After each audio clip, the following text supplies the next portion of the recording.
OpenAI, Anthropic et maintenant SpaceX, voilà les mastodontes américains de la tech qui vont venir frapper la porte de Wall Street en 2026. Bonjour Xavier. Bonjour David. Xavier Patrolin, donc président d'Albatros Capital.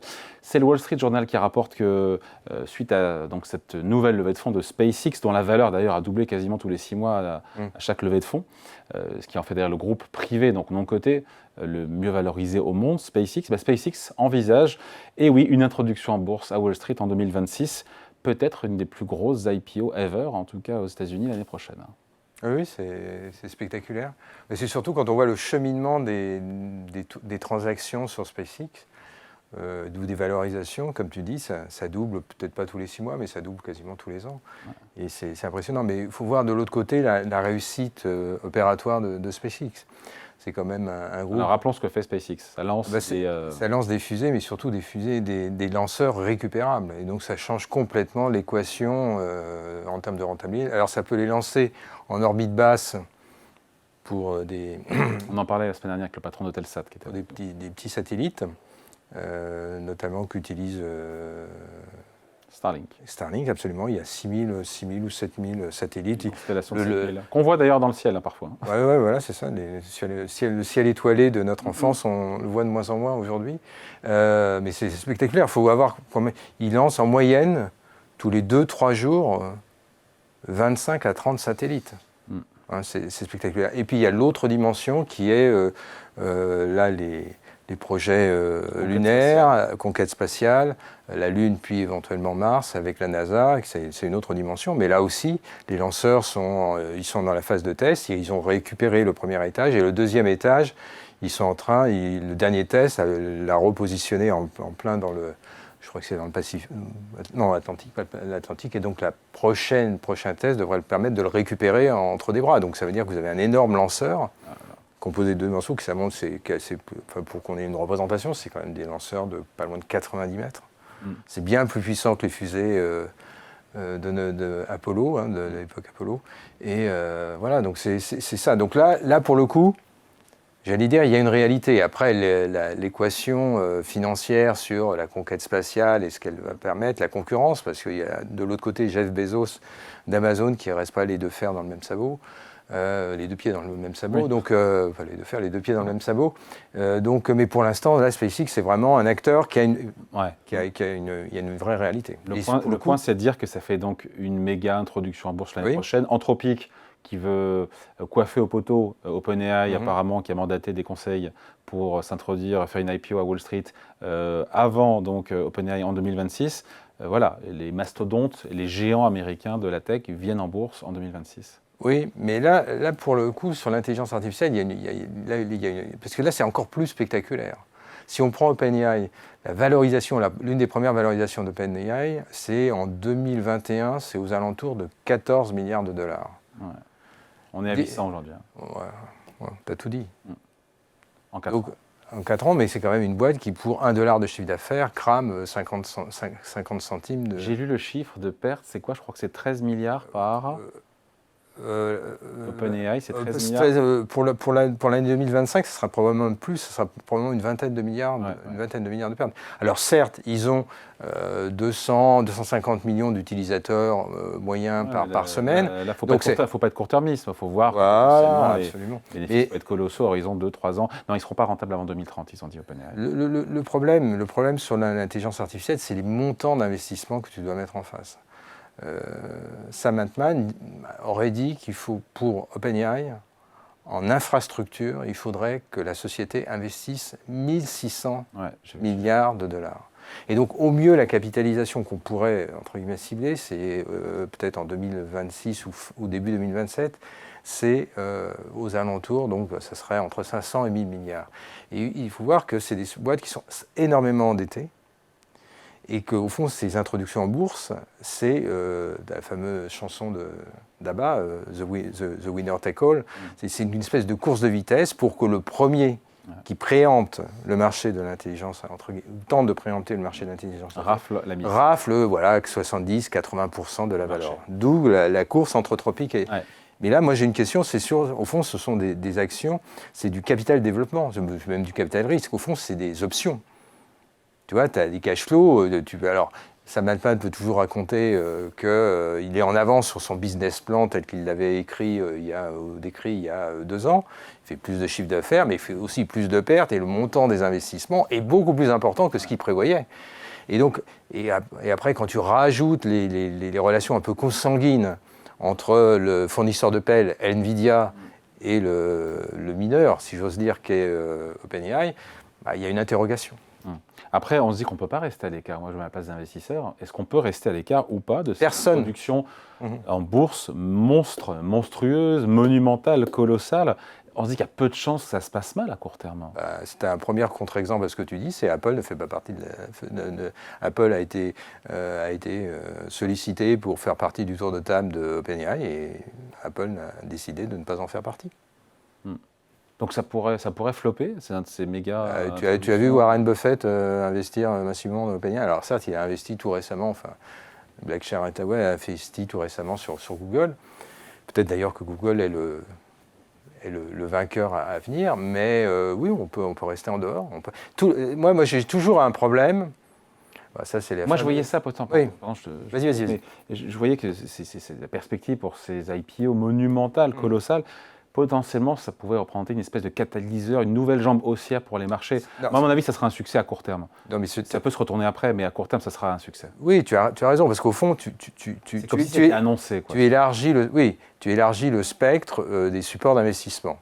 Donc jusqu'alors, tu as des supports d'investissement extrêmement concentrés, au fond, les 7 magnifiques ou les 8, puis des sociétés qui travaillent sur le cloud, puis des sociétés, des prestataires informatiques. Le cloud. Cloud, c'est l'IA d'Anthropic. Et puis, oui, tu as raison, cloud et cloud, il faut bien prononcer. Et puis, des sociétés informatiques. Mais au fond, tout le monde dit, c'est ce qu'avait dit le patron de Facebook, il a dit, moi, de toute façon, je n'ai pas le choix. Peut-être c'est une connerie, mais je suis obligé de la faire. Je ne peux pas me permettre de ne pas être dans la course. Mais tout le monde dit la même chose. C'est-à-dire tous les acteurs disent la même chose, les investisseurs disent la même chose, et tu as raison. Les investisseurs vont, au cours de l'année 2026, avoir de nouveaux supports d'investissement. Ils vont y aller, on va tous y aller. Quoi. On va tous y aller, mais on va découvrir les bilans. On va découvrir la structure financière. C'est vrai, ça. Et on va découvrir l'endettement. Et on va découvrir les engagements bilan et hors bilan. On va peut-être découvrir ce que Michael Burry, le fameux investisseur de The Big Short, qui a commencé à tirer des signaux d'alarme depuis quelques mois, en disant que manifestement, il y avait des habillages comptables qui peuvent être discutables. Donc tout sera... Le plus probable, c'est que les tensions sur les valorisations et la bulle continuent d'enfler en 2026. Avec ce nouveau carburant-là. Alors, attention, ce qui va être intéressant, c'est de voir ce qui va se passer, l'effet de balancier entre ceux qui sont déjà dans la course et les nouveaux qui arrivent. Est-ce qu'au fond, il y a des flux qui vont sortir de Nvidia, des acteurs qui ont pignon sur rue aujourd'hui? Donc là, c'est de la rotation intrasectorielle. Voilà, c'est ça. Ou est-ce qu'au fond, ça va élargir le spectre et ça va consacrer la mainmise de l'économie américaine, enfin de ce secteur du point de vue de l'économie américaine. C'est ça le sujet. Moi, je serais quand même méfiant, parce que quand on regarde les investissements sur les... mais vous êtes méfiant par nature. Oui, mais c'est vrai, absolument. Sauf qu'après, on passe à côté d'opportunités. Et voilà, tout à fait. Mais je maintiens quand même mon raisonnement. Quand on prend les niveaux d'investissement, notamment dans tout ce qui est infrastructure, les fameux data centers et autres, et l'accélération des liens, ce qu'on appelait l'économie circulaire, des liens un peu consanguins entre Nvidia, Microsoft, puisqu'à chaque coup, dans ces tours de table, on voit que les contreparties, OpenAI par exemple, pour avoir accès à Azure, c'est-à-dire la prestation cloud de Microsoft, sur quasiment peut-être 7 à 8 ans, donc 250 milliards de chiffre d'affaires, permet quand même à Microsoft de reprendre un ticket et d'avoir une position, d'avoir 27% du capital, de rajouter un pourcentage du capital d'OpenAI. Là, entre nous soit dit, Microsoft a fait x10. Ouais. Évidemment, si tu mets tous sur ces chiffres de transactions entre des acteurs qui sont quand même des insiders, qui connaissent bien la partie, tu te dis, moi je suis un investisseur lambda, franchement ça se présente... Le plus probable, c'est que ces IPO soient des succès, et donc que la bulle enfle, ou alors que les valorisations continuent à se tendre. Après, la question d'après, c'est qu'est-ce qui se passe le jour suivant, quoi. Est-ce que c'est pas Exactement. On ne tend pas encore un peu plus le ressort. Parce que OpenAI, ce qu'ils font, c'est pour injecter du cash, pour déleverager donc il y a un jeu avec la dette. Quand tu prends... C'est un rééquilibrage de bilan. Oui, d'une certaine façon, oui, bien sûr. Mais quand ce qui est sain. Oui, mais regarde ce qui est en train de se passer chez Oracle. Oracle, c'était une boîte qui était cash net il y a encore une décennie. Et puis qui a commencé à faire du rachat d'actions, donc à prendre de la dette pour racheter des actions. Et puis brusquement à accélérer son endettement pour créer des capacités cloud pour répondre aux besoins. Cloud, ah oui, j'ai du mal. Cloud, excuse-moi. avec oui, tu as raison. Mais tu peux le faire. Avec les acteurs de l'intelligence artificielle. Le problème, c'est qu'actuellement, la valeur d'entreprise d'Oracle est en train d'être comprimée par son niveau d'endettement. C'est-à-dire que la dette commence à devenir un sujet du point de vue. Et donc, ça commence à comprimer. Donc, si tu veux, il va y avoir des crédits. Ce qui se passe chez Oracle, on peut le voir aussi chez d'autres aussi. Hein. Exactement. D'autres acteurs de la tech qui mettent de plus en plus de dettes. OpenAI, le fait d'être coté va induire toute une série de conséquences de ce point de vue-là. Et donc, si tu veux, dans un premier temps, tu as raison, ça va être Noël, la fête Noël, si j'ose dire. Mais après, les choses peuvent être compliquées. Donc moi, mine de rien, je suis surpris. Et quand je vois des valorisations qui basculent de 14 milliards, alors évidemment, l'intelligence artificielle en 2021 était embryonnaire, on pouvait dire ça n'existe pas, tout ça. À la valorisation aujourd'hui, tu parles de 500 voire 1000 milliards. Je sais pas, j'ai un petit souci. Et tout le tam qui est fait, là, donc j'ai l'impression d'un pic.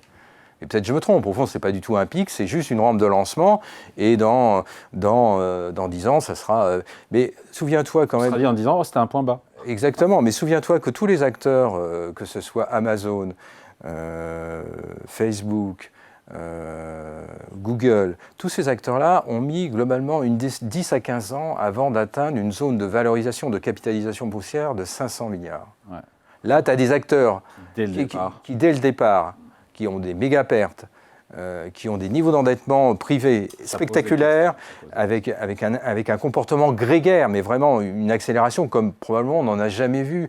Enfin, je ne sais pas, là, il faudrait affaire à des historiens, mais on n'en a jamais vu une accélération comme ça d'investissement. Quand tu prends les investissements... Oui, parce qu'on vit une rupture technologique comme voilà, on voit jamais bien, aussi, hein, non ? Très bien, mais ça peut... Je suis bon dans le storytelling. Mais absolument, mais c'est Noël. Mais ça peut faire pchit à la sortie. Moi, je suis désolé, il y a quand même des gens qui sont dans le... Il y a eu des études tout récemment au cours de l'été qui disaient pour l'instant, je suis désolé, on ne voit rien. En tout cas, la solvabilité des moyens qu'on met en face pose question. Les coûts énergétiques qu'on met en face posent question. La durabilité des fameuses... Et le retour sur investissement. Et oui, la durabilité des fameuses puces NVIDIA, est-ce qu'on les amortit sur 2, 3, 4, 5, 6, 7 ans ? Ça change la donne. Tu comprends ? Donc, c'est bien la cotation, je suis d'accord fondamentalement, je n'ai rien à opposer à ton argument, mais je serais quand même globalement très méfiant. Il faut que nos auditeurs et téléspectateurs sachent bien que là, on a des options. Ce ne sont pas des actions, ce n'est pas LVMH. Donc c'est encore plus risqué. Bien sûr. Donc il y a une valeur temps, on est très loin de la valeur intrinsèque. Donc il y a beaucoup d'espérance, et peut-être qu'il y a un biais cognitif comportemental de beaucoup d'acteurs, y compris ceux-là même qui font du tam-tam, y compris Sam Altman, qui a quand même, dont l'intérêt consiste, son intérêt à lui consiste à tirer les valorisations pour extraire le maximum de cash, pour pouvoir délivrer sa structure et pour pouvoir essayer d'être dans la course et avoir un investissement d'infrastructure qui soit de 1600 milliards. Je ne sais pas si on se rend compte. À sa place, on ferait pareil. Hein. Moi, j'aurais peur, sincèrement. J'aurais du mal à dormir, sincèrement. Parce que, je sais pas comment il dort. Oui, peut-être, il dort très bien, mais j'aurais du mal à dormir, surtout avec un statut qui est passé d'association à but non lucratif à une Welcome association... to the United States of America. Voilà, donc globalement, moi, je suis méfiant. Et d'ailleurs, je termine là-dessus. Oui, on termine là-dessus. Le revival, si j'ose dire, d'Alphabet... Google, là, sur l'année 2025, témoigne peut-être qu'il y a dans ceux qui sont intégrés verticalement, c'est-à-dire ceux qui vont de la puce, du processeur, la navigation web et les modules intelligence artificielle, leur donne un petit signe que le marché a commencé à douter de NVIDIA, a commencé à douter et à se dire qu'au fond, la stratégie d'Alphabet était peut-être la bonne. Et quand même, le price earning d'Alphabet est passé en l'espace de 6 à 8 mois, est passé de 16, 17 à 29. Ouais. Donc tu as un PE sur une valeur de cette taille-là. Ils sont dans la course finalement sur les puces, ils sont dans la course et des puces avec Gemini, avec exactement, plus économiques. Ils ont un partenariat évidemment très important avec Apple. Donc voilà, donc au fond la messe n'est pas dite. Ouais. C'est pas sûr que quand tu investisses dans OpenAI, tu investisses dans le futur numéro 1. Ouais. C'est ça qu'il vend. C'est the winner take all. Investissez sur moi parce que je suis... Est-ce que ce sera lui ? Et voilà. Et donc si c'est pas lui, attention, ça peut faire très mal. Pour l'investisseur. Merci beaucoup. Explication signée Xavier Claude Patrolin, président d'Albatros Capital. Merci. Salut. David.